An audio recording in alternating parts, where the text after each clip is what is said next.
Olá, eu estou aqui. Meu nome é Luísa Guimarães Lanes. Eu estou aqui em nome do GPLint, que é um grupo voltado para a área de linguística de texto, coordenado pela professora doutora Leonor Werneck dos Santos, da UFRJ.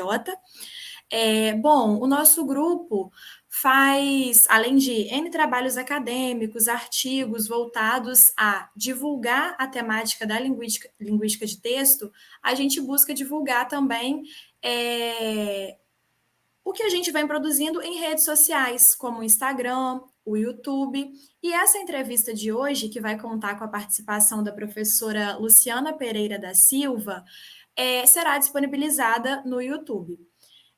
Antes que a professora inicie a fala dela, que tem como título Produção Textual, Sistematização e Autonomia, eu vou fazer uma breve apresentação da formação da nossa convidada. Bom, a professora Luciana Pereira da Silva possui graduação em Letras Anglo-Portuguesas pela Faculdade Estadual de Filosofia, Ciências e Letras de Cornélio Procópio, mestrado em Letras pela Universidade Estadual de Londrina, doutorado em Estudos Linguísticos pela Universidade Federal do Paraná e pós-doutorado em Linguística Aplicada pela Universidade Federal de Santa Catarina. Atualmente é professora titular da Universidade Tecnológica Federal do Paraná, tem experiência na área de letras, com ênfase em língua portuguesa, atuando principalmente nos seguintes temas: linguística textual, gêneros e tipologia textual, leitura e produção de textos / ensino. Professora, fique à vontade. Gostaria de agradecer em nome do grupo por ter aceito o nosso convite e dizer que a gente fica muito honrado, ok? Pode ficar à vontade. Obrigada. Ok. Olá, boa tarde, né? Porque essa gravação está sendo feita no período da tarde, mas com a tecnologia ela poderá ser assistida depois em qualquer tempo e espaço. Né? Bom, gostaria de agradecer inicialmente o convite da professora Leonor, minha colega do GT de Linguística de Texto, e a Maria Luísa, que vai mediar essa conversa aqui, com quem eu tenho trocado algumas figurinhas, algumas mensagens no último mês, para que a gente pudesse alinhar essa conversa de hoje. Né? Então, mais uma vez, agradeço muito o convite. Linguística de texto é minha praia, é o que eu faço desde sempre, né? E é o que me dá grande prazer na universidade. Quando a Maria Luísa e a Leonor me convidaram para essa conversa, elas me disseram sobre o que eu gostaria de falar. Aí eu sugeri para elas a questão da produção textual. Até porque, à época, eu fiquei sabendo de um aplicativo de produção de textos que estava sendo utilizado aqui no Paraná. Então, eu resolvi juntar as duas coisas. Essa questão da produção de texto, né, que é uma coisa de que eu gosto e tal, e também esse novo aplicativo. Ok? Então, eu intitulei essa minha conversa com vocês Sistematização e Autonomia, que eu acho que são os dois elementos que precisam estar unidos para que a gente tenha uma produção textual eficiente. Então, vamos lá começar essa conversa. Né? Como a Maria Luísa já comentou, já me apresentou, eu sou da Universidade Tecnológica Federal do Paraná, o meu campus fica aqui em Curitiba, né? E nós temos campus também em vários lugares do Paraná. Curso de letras nós temos também na cidade de Pato Branco, certo? Eu trouxe aqui para a gente começar a conversa alguma coisa para nos instigar, tá? Então, eu encontrei na mídia o resultado, números do Enem 2021, que foi divulgado em abril desse ano, tá? A prova realizada em 21, a divulgação agora em 22. Dados relacionados com a prova de produção de texto. De 2.267.350 candidatos, tá?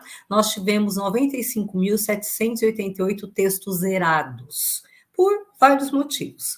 Fuga ao tema, cópia do texto motivador, quantidade de texto insuficiente, não atendimento ao tipo textual, parte desconectada ou redação entregue em branco, além de outros motivos. Desse universo de produções, né, desses 2 milhões de candidatos, tivemos apenas 22 notas 1000.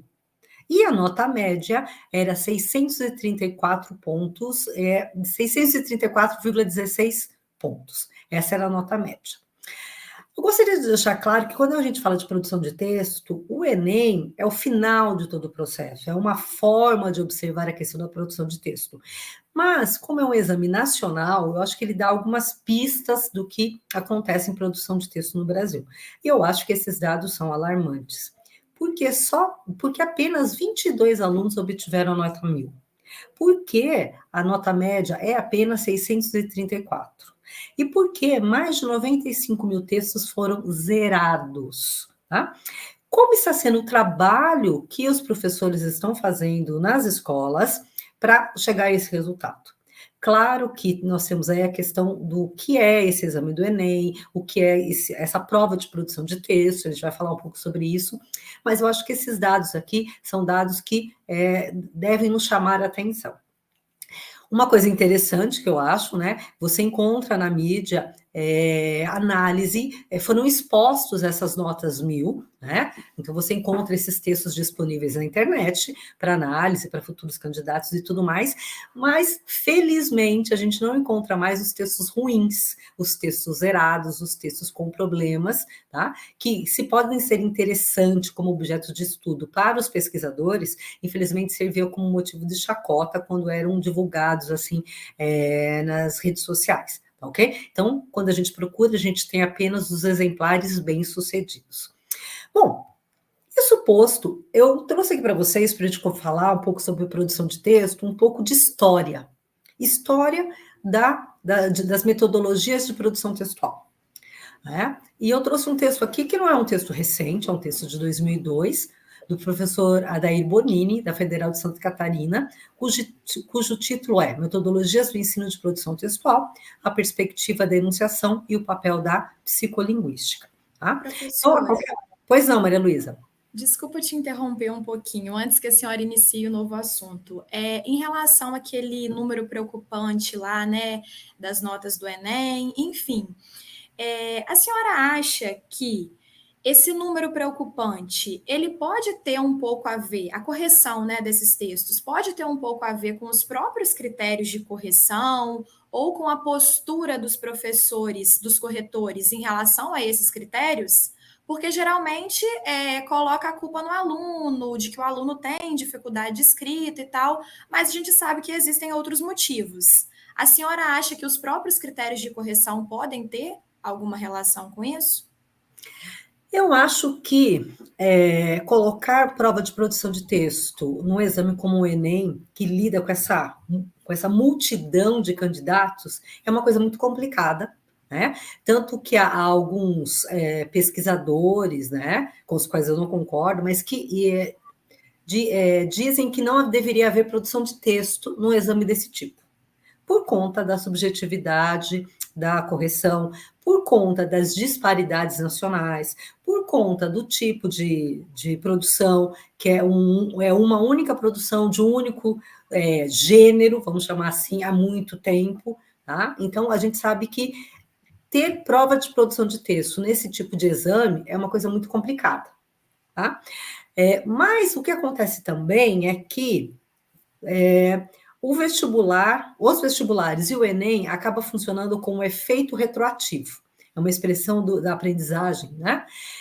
Já sugeriram que o Enem tirasse a produção de texto, por vários motivos, ok? O que aconteceria se o Enem tirasse a produção de texto? A produção de texto nas escolas do ensino fundamental e médio ia ficar cada vez mais fragilizada. Porque no Brasil, infelizmente, o Enem, antes eram os vestibulares, agora o Enem, eles têm esse papel, eles produzem esse efeito retroativo. Os programas, os currículos, são feitos a partir do que é cobrado nos vestibulares e no Enem. Então, mesmo com a deficiência do tipo de prova de produção de texto que nós temos, tá? Se nós tirássemos essa prova, e isso ia desfacelar boa parte do que é feito de produção de texto no ensino fundamental e médio. Agora, pensem também, a gente tem que dar acho que um certo desconto para os corretores, né? E para quem organiza essa correção, o que é lidar com essa quantidade de provas para ser corrigido. tá? É uma coisa imensa, tá? E há uma série de critérios que, querendo ou não, eles têm que ser o mais fechados possíveis para evitar questões jurídicas também, né? Nós sabemos que tem essa indústria, né, que os advogados não se melindrem, mas essa indústria de recursos, de ações contra as correções de texto. Tá? Então, os parâmetros para a correção têm que ser o mais fechados possíveis, né? De conhecimento dos candidatos e tal, mas os mais fechados possíveis, para dar conta dessa subjetividade inerente à questão textual e também a essa situação específica de correção. Tá? Quando a gente pensa em correção de produção de texto, nós temos 3 tipos de avaliação: a de sistema, a seletiva e a processual em sala de aula. Tá? Essa que nós estamos vendo aqui é aquela seletiva, que ela vai selecionar candidatos. Eu tenho mais candidatos do que vaga. Tá? Mas ela acaba funcionando também como uma avaliação de sistema, porque ela acaba avaliando o que é feito de produção de texto na escola brasileira. Tá? Agora, voltando especificamente para a sua pergunta, isso tem a ver com os candidatos ou tem a ver com a forma de avaliação? Obviamente que a forma de avaliação não é a ideal, porque eu acho que não tem como trabalhar com algo ideal quando eu penso num conjunto de produções desse tipo. Tá? Então, quando se começou o Enem, as correções eram feitas, eram localizadas, era um grupo que ia para Brasília, né? E se reuniam ali, então havia toda uma preparação para essa correção.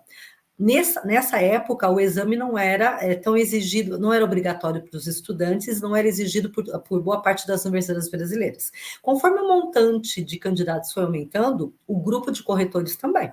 As formações passaram a ser online, né? Vários tipos de cursos e tudo mais. Mas é óbvio que, por maior esforço que haja nessa uniformização de critérios, há questões subjetivas que acabam ficando de lado. Então, assim, há problemas nos critérios, tá? Há problemas nos critérios, mas eu acho que há problemas também na forma como o ensino de produção de texto é trabalhado nas escolas, ou ainda como a produção de texto às vezes não é trabalhada nas escolas. Então, não é que a culpa seja do aluno, a culpa é a maneira como a produção de texto é trabalhada ou não é trabalhada. Agora, isso não exime o Enem, o sistema de avaliação, de tentar melhorar cada vez mais o sistema de avaliação para evitar problemas e tudo mais. Já devia ter aparecido uma outra proposta de produção, que não fosse apenas mais de uma proposta, né? E não apenas esse formato que já tem lá, nem sei quanto tempo tem o Enem, com certeza mais de 20 anos, e ele está com a mesma proposta de produção de texto. Tá? Desde então, 98. Então, 23 anos. Né? 23 anos com o mesmo modelo de produção de texto. Então, já daria tempo de ter implementado mais de uma proposta, ou dividir em 2 propostas de produção de texto e tudo mais. Tá? Mas, quanto maior esse montante, esse número de candidatos, é um elefante que anda, e anda muito devagar. Né? E nos últimos anos, digamos assim, né, era melhor não mexer em nada, porque a gente não sabe o que ia acontecer se houvesse alguma mudança. Então, vamos esperar um pouco, para ver se nós vamos ter mudanças, com certeza vamos ter, né? E um direcionamento mais pedagógico, tá? Pensando na questão da formação dos alunos, na melhor forma de selecioná-los, já que é um sistema de seleção, e pensando, a gente não pode esquecer, desse efeito retroativo que o Enem tem e que a gente não pode... É inquestionável, né? Ele vai existir, vai perdurar no Brasil durante muito tempo. Perfeito, professora, obrigada. Desculpa aí ter interrompido. Então, já que a gente falou lá, o Enem já tem 23 anos, né? E o Enem tem 23 anos, mas propostas de produção de texto entraram nos exames vestibulares, reentraram, digamos assim, nos anos 70. Então, vamos ver um pouquinho, por meio da pesquisa do professor Adair Bonini, né, de um texto dele que não é novo, mas como ele faz uma retrospectiva histórica, eu acho que dá para a gente utilizar, sim, essas observações que ele está trazendo aqui. Então, o professor Adair Bonini, examinando a bibliografia da área, ele chega à conclusão que haveria no ensino de produção de texto no Brasil 4 grandes tendências, tá? A normativista, a textual instrumental, a textual psicolinguística e a interacionista, ok? Então, vamos ver cada uma delas brevemente.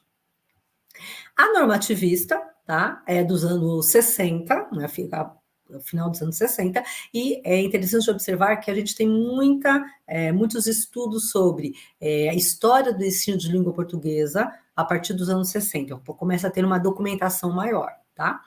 Nessa época, o que predominava é a teoria tradicional da gramática, tá? As técnicas de produção de texto, que não eram chamadas de produção de texto, né? Redação, eram técnicas da retórica clássica. O princípio era o prescritivista, né? Faça assim porque esse é o correto. E também a aplicação de regras do bem escrever. Tinha aquelas técnicas, os expedientes, que garantiriam uma boa escrita. Tá? E aí é interessante falar, porque eu estou falando apenas da escrita. Tá? Não tem oralidade, e obviamente eu não tinha a multimodalidade, apenas o texto escrito. A escrita era vista como um dom. Algumas pessoas tinham, outras pessoas não tinham. As pessoas que não tinham podiam se esforçar bastante e iam conseguir escrever um pouquinho melhor. Tá?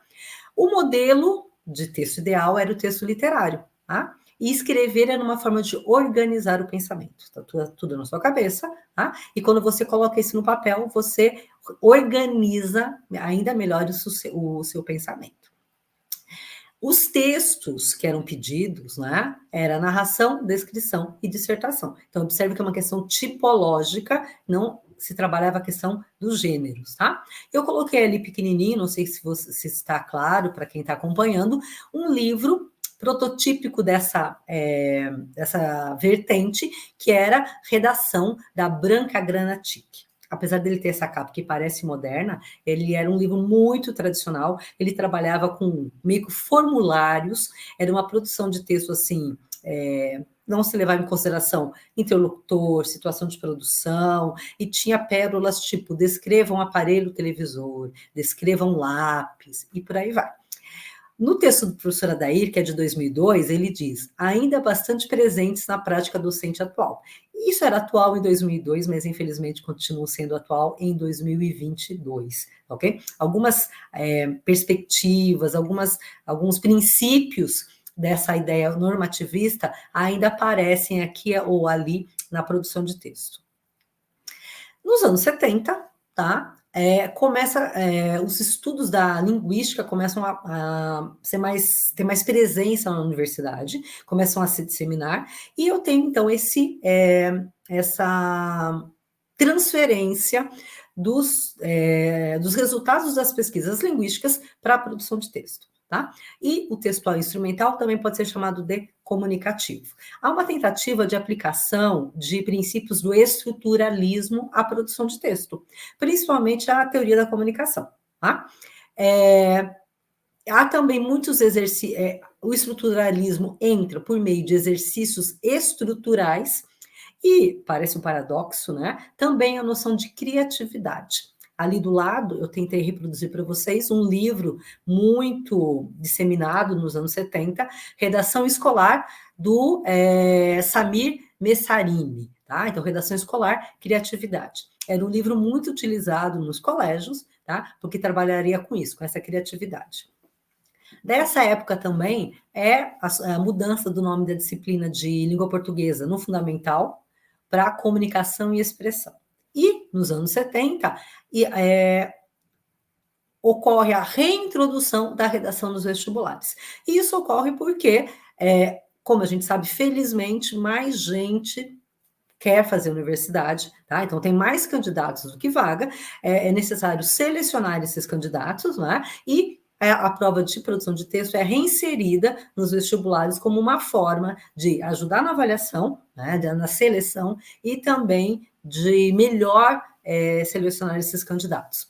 No final dos anos 70, tá, a linguística textual começa também a contribuir muito para a produção de texto, ok? Principalmente por meio da discussão da coesão e da coerência, tá? O ponto norteador ali desse momento é o desenvolvimento de conhecimentos metalinguísticos relativos aos mecanismos que formam o texto. No caso da linguística textual, há uma ênfase muito grande à questão da coesão, tá? Aqui eu trouxe 2 outros livros, né, que, observem, não necessariamente são dos anos 70, mas eles reproduzem, digamos assim, alguns dos princípios que eram observados nesse período.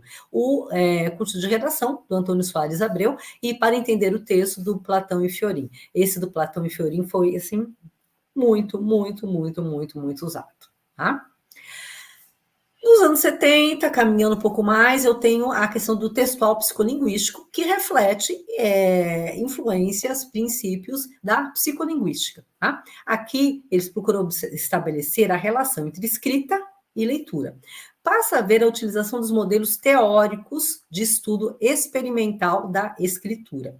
Claro que isso tem um problema, porque a psicolinguística está preocupada em entender como a gente lê e como a gente escreve, não necessariamente em colaborar para escrita e produção escolar, tá? Eles trabalham muito na questão de etapas, tá? Então, tem muita importância o planejamento e a revisão, tá? A avaliação passa a ser processual. Nos momentos anteriores, a avaliação era simplesmente de nota, terminativa. Okay? O professor corrigia aspectos ortográficos, basicamente sintáticos, e o único leitor era o professor. Agora, no textual psicolinguístico, começa a se inserir um outro sujeito, uma outra forma de trabalhar com a avaliação. A avaliação começa a ser processual, tá?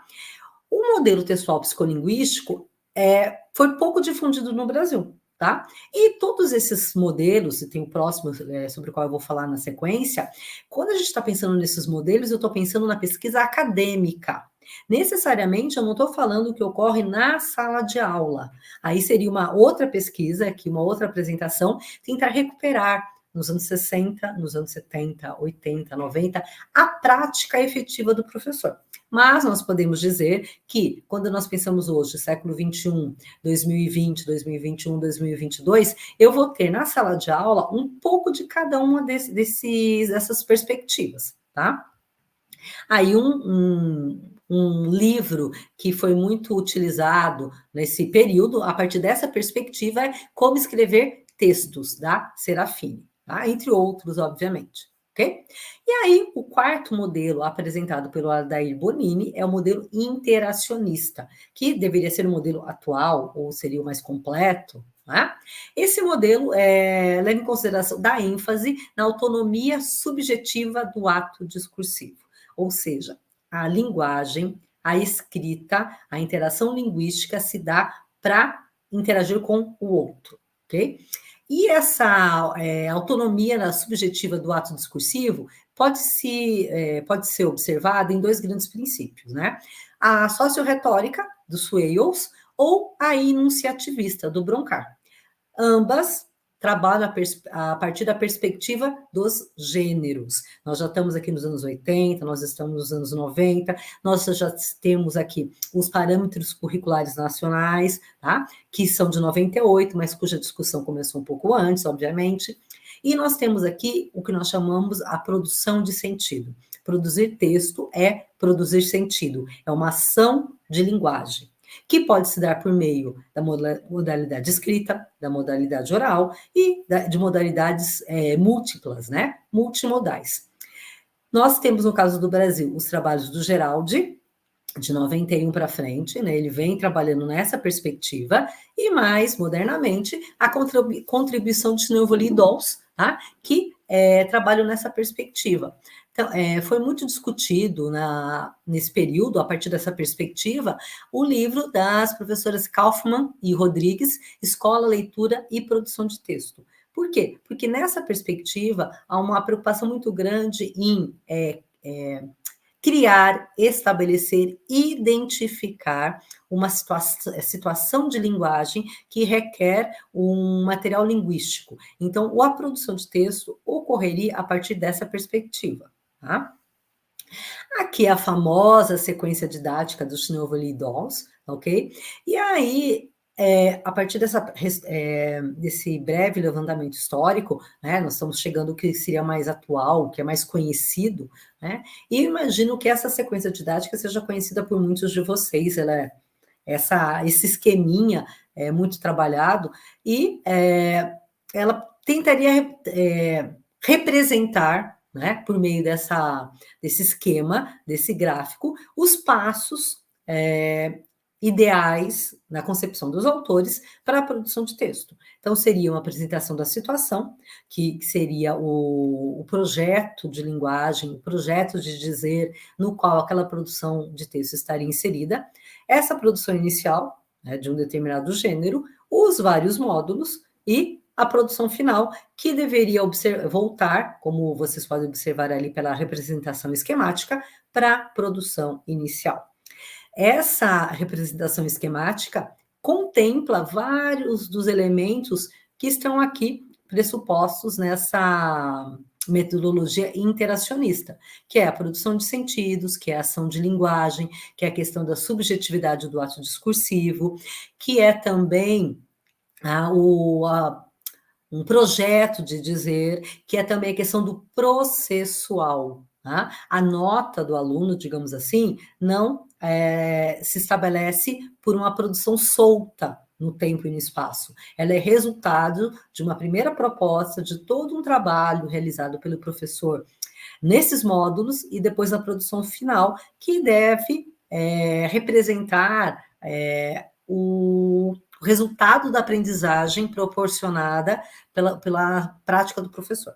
Então, observem que quando eu vejo aqui essa sequência didática, e obviamente ela não é a melhor forma ou a única forma, é uma forma de propor produção de texto, eu estou levando em consideração o papel do professor. Eu estou levando em consideração também que, quando o professor avalia o texto do aluno, ele está avaliando o seu trabalho. Tá? Então, a produção final do aluno vai ser tão ou melhor quanto foi a proposta de produção de texto, as etapas que o professor apresentou para o aluno. Tá?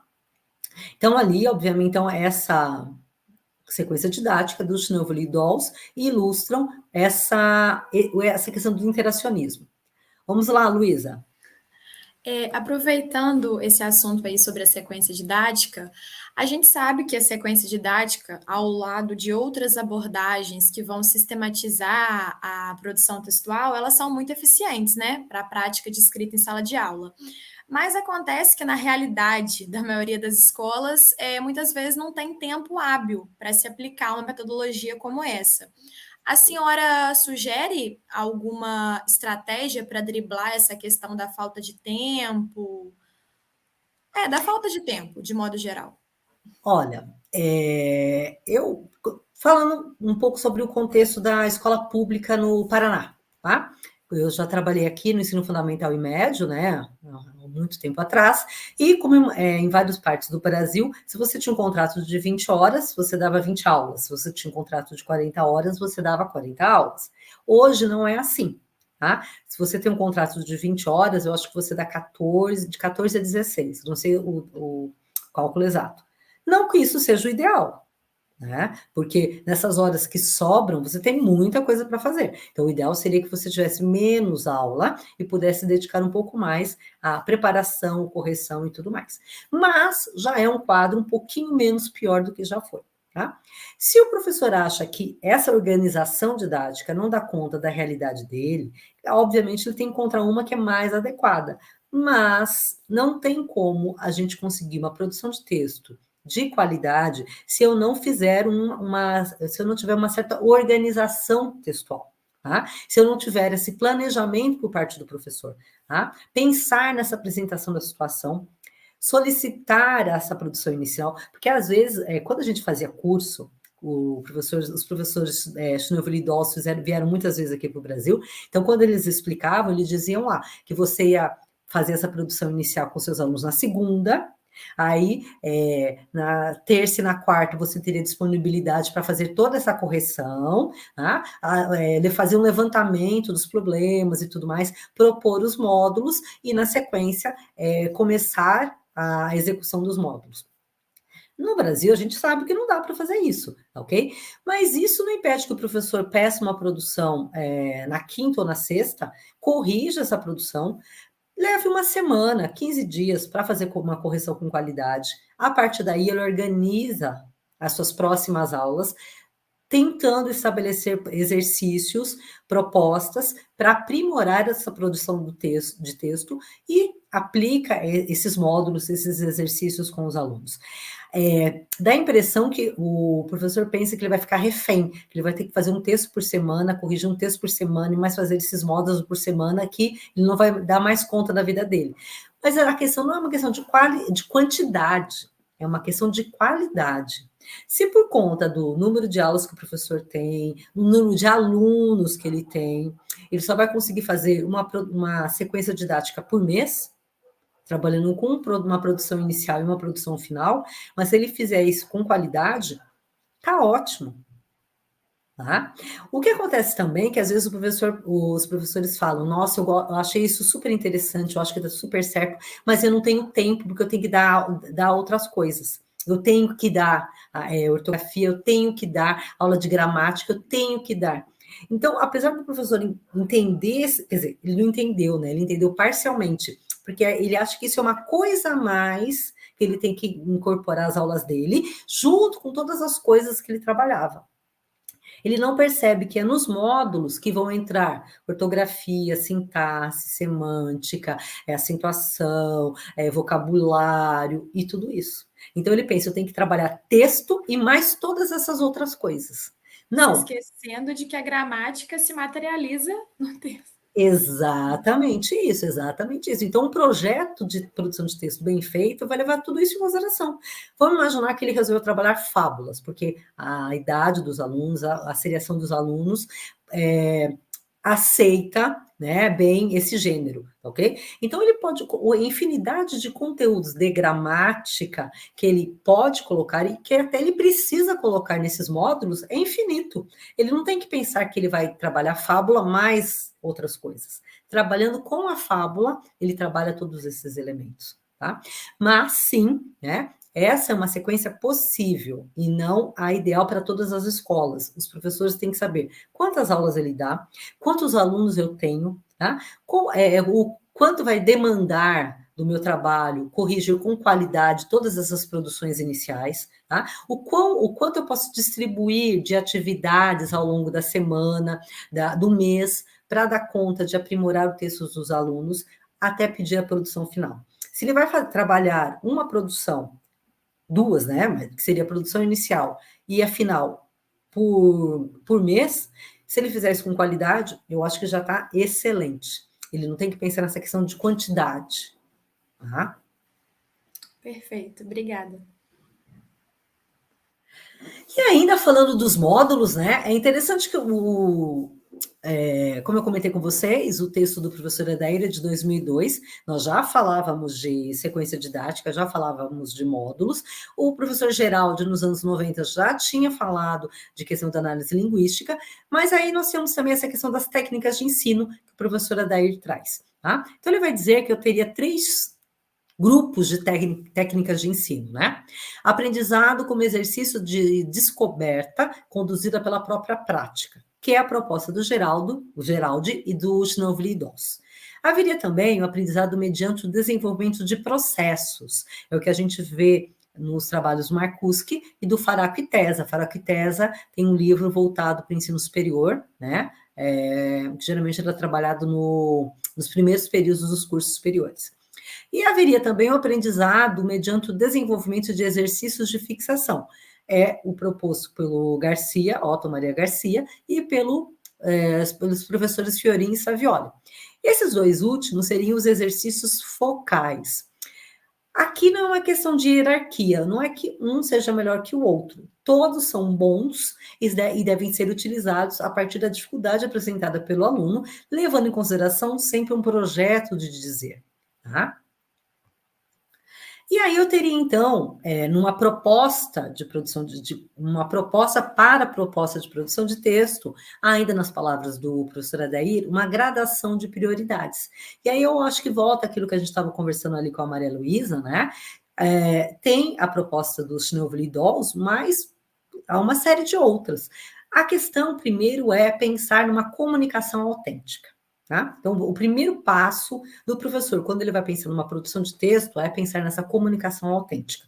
Pode ser por meio de um projeto didático, ou pode ser por uma infinidade de possibilidades que a escola vai apresentar. Eu acompanhei um grupo de estagiários essa semana, e no trimestre a escola vai trabalhar com o livro da Anne Frank. Então, vai ser um trabalho integrado português, história, filosofia, tá? Geografia, ok? E, então, tem todo um projeto didático que pode reunir várias disciplinas. A língua portuguesa entra ali com a sua especificidade e esse projeto tem que representar uma comunicação autêntica, porque aí o aluno passa a ter o que dizer, tá? Passa a fazer sentido esse dizer. Isso estabelecido é feito, depois eu peço uma produção inicial, né? Até para entender esse momento do aluno, o que ele já sabe desse gênero, o que ele sabe dessa temática, e eu vou propor a sequência de exercícios, que os Schneuvely Dolls chamam de módulos, mas na realidade são uma sequência de exercícios. Podem ser orais, podem ser escritos, individuais, coletivos, tá? E os exercícios têm a ver com o projeto didático, tem a ver com um projeto de dizer. Por exemplo, vamos imaginar que o projeto didático seja a elaboração de uma revista, ou hoje em dia, para ser moderno, né, de um site, tá? E alguns alunos ficariam encarregados de fazer uma entrevista oral, né, gravada, e depois transcrever a entrevista, tá? Que é uma prática muito comum no jornalismo. Eu tenho uma transposição do oral para o escrito, então eu tenho uma retextualização. Esse exercício está totalmente inserido nessa comunicação autêntica, então ele faz sentido, ok? E, por último, tá, é o espaço da reflexão metalinguística, que seriam os exercícios de fixação. Pensando no caso dessa retextualização, né, que faz parte desse projeto maior, é o momento de eu poder falar de discurso direto, discurso indireto, né, explicar as mudanças que ocorrem nos verbos e tudo mais. Mas observem que essa reflexão metalinguística, ela está ancorada num exercício que está subordinado a uma comunicação autêntica, e não o contrário, ok? Então, aí, isso passa a fazer sentido. E na prática? Bom, então, aqui eu tenho um histórico, né, que foi realizado em 2002 e que recupera como era o ensino de produção de texto no Brasil, tá? As propostas que eram mais observadas. E na prática? Como eu comentei com vocês, quando a professora Leonor e a Maria Luísa me convidaram para a gente ter essa conversa, eu tinha acabado de descobrir que aqui no Paraná, no meu estado, o governo estadual implantou, entre outros aplicativos, entre outros sistema, o que eles estão chamando de Redação Paraná. É um sistema digital, né, que pode ser acessado por celular ou pelo computador, tá ok? Que é para produção de texto. Então, aqui vocês têm a tela, que seria a tela do computador, a qual os alunos ou os professores têm acesso, tá? Nesse aplicativo, há um total de 35 temas e gêneros que podem ser produzidos, tá? Artigo de opinião, bilhete, estou pulando aqui, carta pessoal, conto, conto fantástico, editorial, fábula, manifesto, marquei a fábula ali, que vocês já vão entender. Tá? Notícia, poema, resenha, roteiro para debate, texto dramático. Então, são todos esses temas e gêneros que estão na plataforma dos estudantes, ok? Os estudantes e os professores também têm acesso aos critérios de correção, ok? Que são a parte, digamos assim, que eles estão chamando de uma parte formal e uma parte discursiva, tá? Aqui eu selecionei o que seriam os critérios de correção para o gênero fábula, tá? No aplicativo, os alunos têm acesso a pequenos vídeos, tá? Que ilustram, que falam brevemente sobre o gênero que eles deveriam produzir, tá? Aqui seria um videozinho de 41 segundos sobre o gênero fábula, mas aqui eu não vou passar aqui para vocês, não. Depois vocês têm as informações, vocês podem acessar. Tá? Aqui, aí, se o aluno escolhe o gênero fábula, ele tem algumas opções de tema. Aqui no caso seria a cobra e o rato, a cobra, o rato e a capivara, a raposa e as uvas, preconceito, quem muito quer pouco fica, e valor da honestidade, certo?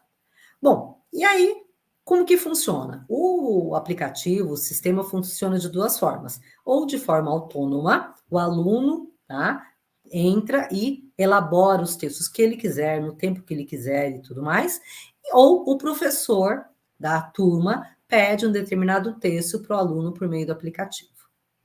Parece que até agora só notícia boa, né? Mas vocês vão ver que eu, pelo menos, achei que isso foge àquilo que a gente estava falando de sistematização e autonomia, ok? Bom, a partir do momento que o texto do aluno está lá, seja ele elaborado por meio dessa proposta autônoma ou pelo pedido do professor, tem a correção. E aí eu tenho uma correção online, que é feita pelo sistema. Essa correção vale 40 pontos, tá? E ela é obrigatória. O aluno, quando faz a sua produção de texto, né, disponibiliza para o sistema, ok? Automaticamente essa correção é feita. Essa correção observa acentuação, ortografia, semântica, sintaxe e outros, ok? Feita essa correção online, somente nesse momento que o professor tem acesso a esse texto, e aí ele vai ter, vai realizar uma correção da subjetividade do discurso, que vale 60 pontos. Quando o aluno faz a produção de texto por conta própria, o professor pode ou não corrigir, tá? Mas, obviamente, quando o professor solicita essa correção, ele passa a fazer essa segunda parte da correção. Tá? E quais são os problemas que eu acho? São muitos, né?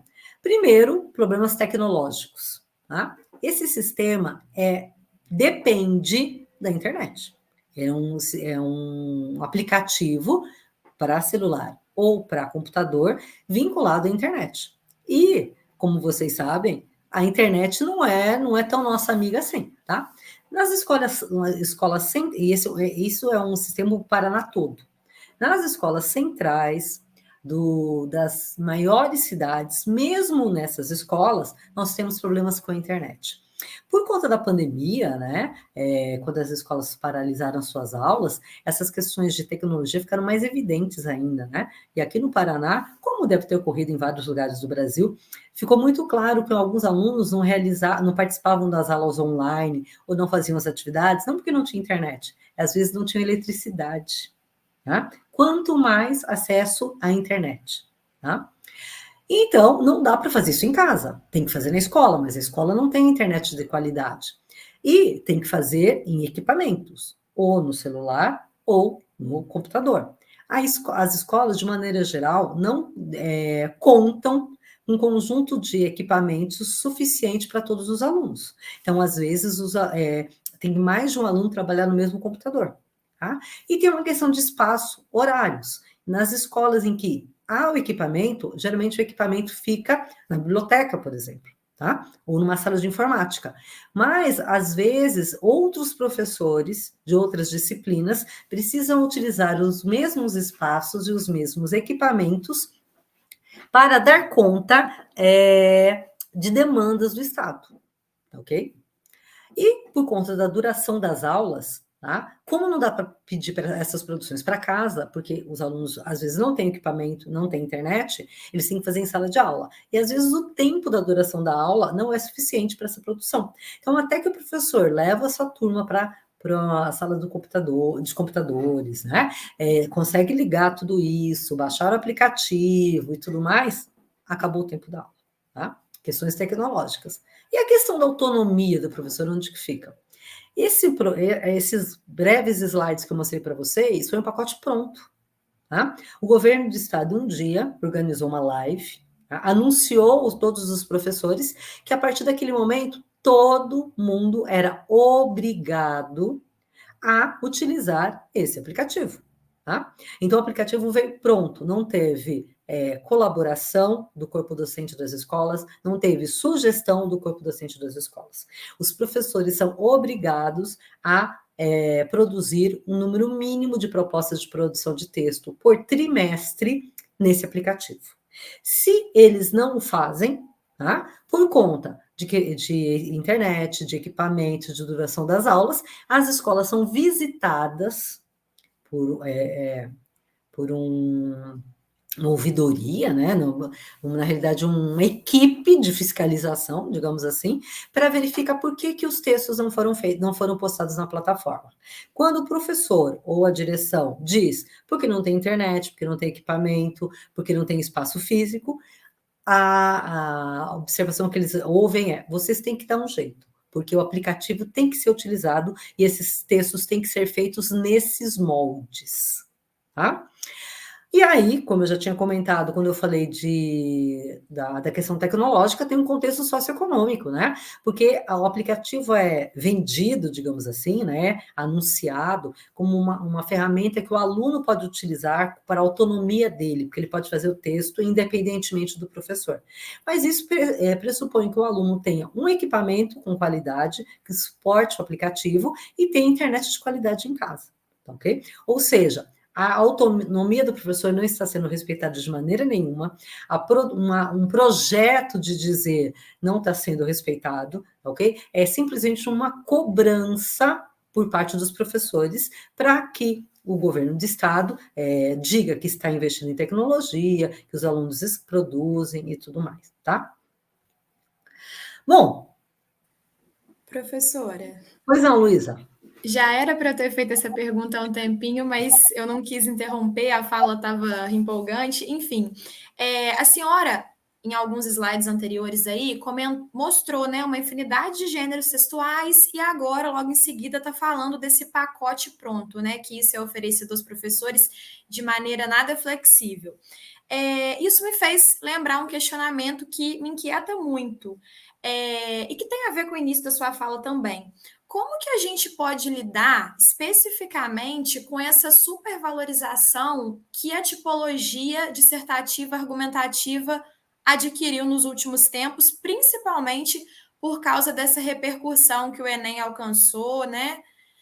Essa supervalorização, então, da dissertação argumentativa em detrimento dos outros gêneros, até de gêneros que não são de natureza argumentativa. Inclusive, eu comento muito isso com a Leonor, tem um pouquinho a ver com a minha dissertação, é algo que me incomoda. Os alunos parece que só sabem produzir redação do Enem, só sabem produzir dissertação argumentativa num molde muito engessado, muito estanque. Como lidar com isso? Como quebrar com essa coisa engessada?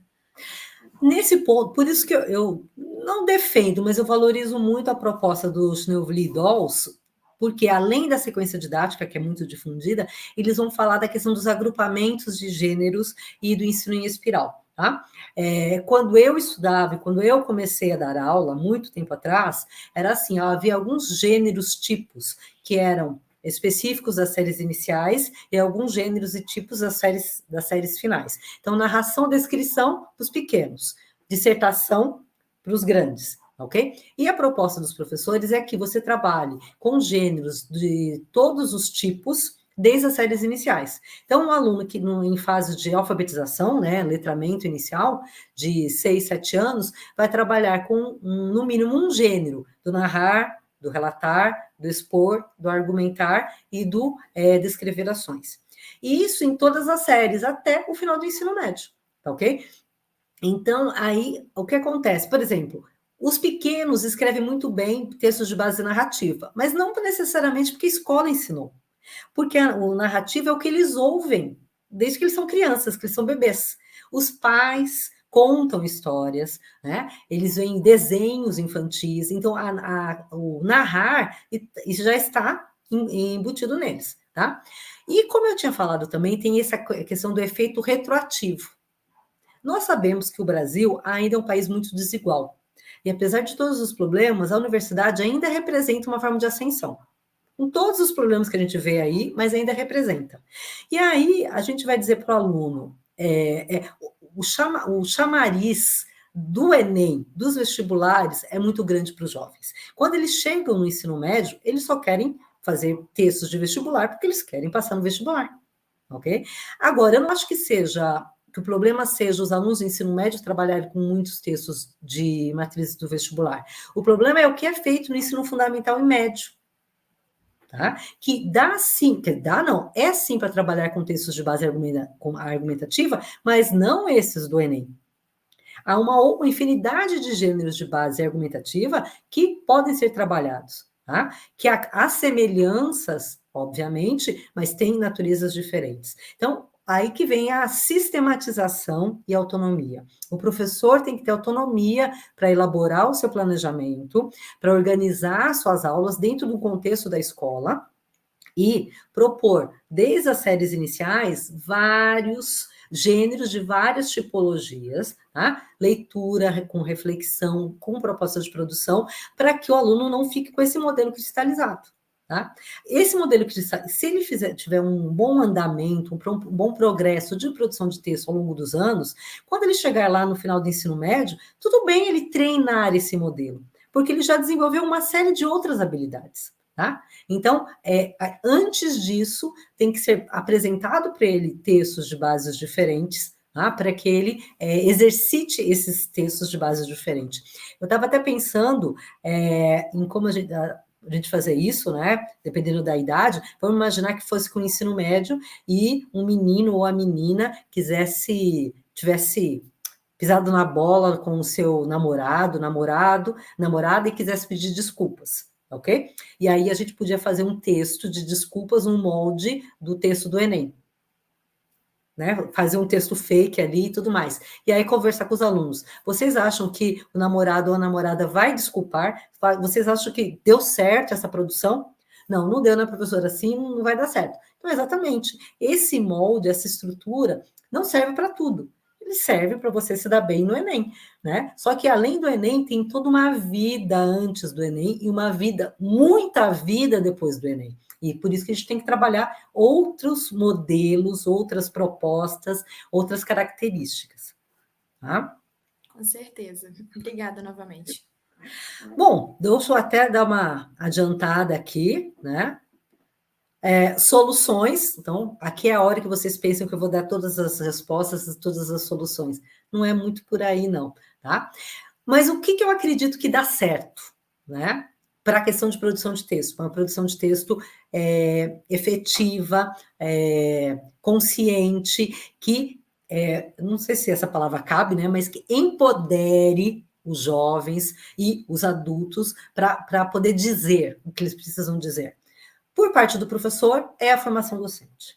Tá? Então, isso é um papel aqui da universidade, quando forma os futuros professores, e depois dos professores, para continuarem se qualificando, de entender a questão da produção, tá? Como ela funciona, qual é a melhor maneira de trabalhar, pesquisar propostas. Então, o professor tem que assumir isso para si.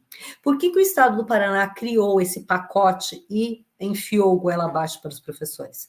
Porque ele não confia no seu corpo docente. Ele não quer dar essa autonomia para o seu corpo docente. Tá? Então, essa é uma autonomia que o corpo docente tem que recuperar por meio de formação. As propostas de produção de texto têm que vir a partir da identificação da realidade do discente. Então, é só o professor que pode decidir qual é a melhor proposta de produção de texto para aquela turma, naquele contexto, porque ele conhece a realidade dos seus alunos. E essa proposta de produção de texto tem que ser planejada e executada. Okay? E tem que ter uma questão de constância. Tá? Eu acho que um dos grandes problemas de produção de texto no Brasil, para nós termos aqueles resultados ruins lá do início, né, do Enem, é que a produção de texto é uma coisa meio esporádica. Tá? Claro que eu estou falando de maneira geral, há professores que fazem trabalhos excelentes pelo Brasil afora, mas eu acho que falta uma questão de constância. Produção de texto é uma coisa que muitas vezes ainda quando sobra tempo, tá? Pega uma proposta pronta e tudo mais. Não há, muitas vezes, uma metodologia, um projeto, um currículo de produção de texto. Então, eu acho que esses 4 elementos, tá? Formação docente, identificação da realidade discente, planejamento e execução e constância, sim, garantem produção de texto de qualidade. E aí, quando chega ao Enem, trabalhar com aquele modelo fica fácil, tá? Então, isso foi um pouquinho daqui que eu trouxe para conversar com vocês, tá? Agradeço mais uma vez o convite. Estou aqui para as questões finais, perguntas finais que vocês tenho. Bom, professora, em nome do grupo, eu agradeço novamente por ter trazido contribuições tão importantes dentro da nossa área. E, enfim, vou encerrar assim, só aproveitar para divulgar um pouquinho do nosso grupo. Como eu falei lá no início, a gente usa a rede social para disponibilizar, para divulgar um pouquinho do que a gente vem fazendo, sob a orientação da professora Leonor. O Instagram do nosso grupo é gplint.frj e esse vídeo vai ser disponibilizado no canal do YouTube em breve. Muito obrigada novamente, professora. Vou Obrigada, encerrar. pessoal. Foi um prazer conversar com vocês.